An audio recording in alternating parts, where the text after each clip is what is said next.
ऐसा है, आप संत हो, आप आशीर्वाद दो कि हमको संतान हो जाए। आप पुत्र का आशीर्वाद दो हमें, आप आशीर्वाद दोगे तो हो जाएगा। हाँ वही कर।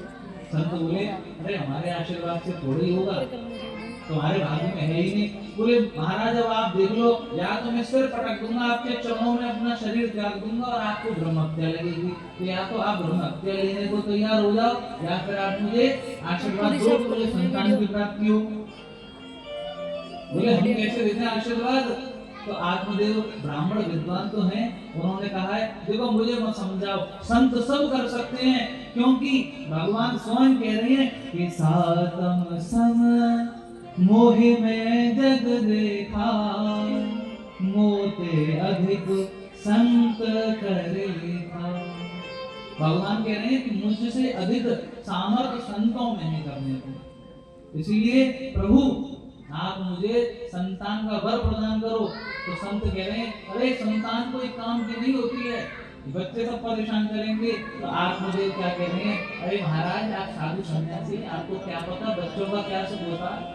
तो छोटे छोटे बच्चे जब उत्साह करके भूलते हैं कैसा आनंद आता है। उन बच्चों के चक्कर में महाराज बड़े बड़े कोकी हो जाते हैं। बच्चों के माता पिता को देख लो, दादा दादी को देख लो, सब महाराज कोई भी बच्चे से बात करेगा तो स्वयं तुतला के ही बात करेगा। बालक जब बोल रहे तोतली भाषा, आहा मन उसका बड़ा आनंद आता है। माता पिता को, दादा दादी को बच्चा छुटाता है।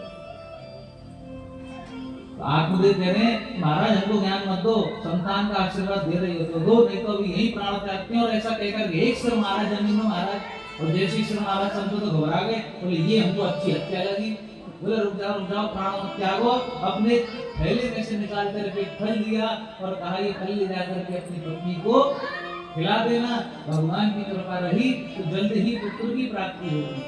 उसने घर को खिला दिया हुए और फल को लेकर के अपनी पत्नी के पास गए। पत्नी से कही ये फल खा लियो, इससे संतान की प्राप्ति हो जाएगी पुत्र की। और धुंधली मन में विचार कर रही है पता ना है कौन कौन पे चले जाए, कभी जड़ी बूटी लिया में, कभी कोई दवाई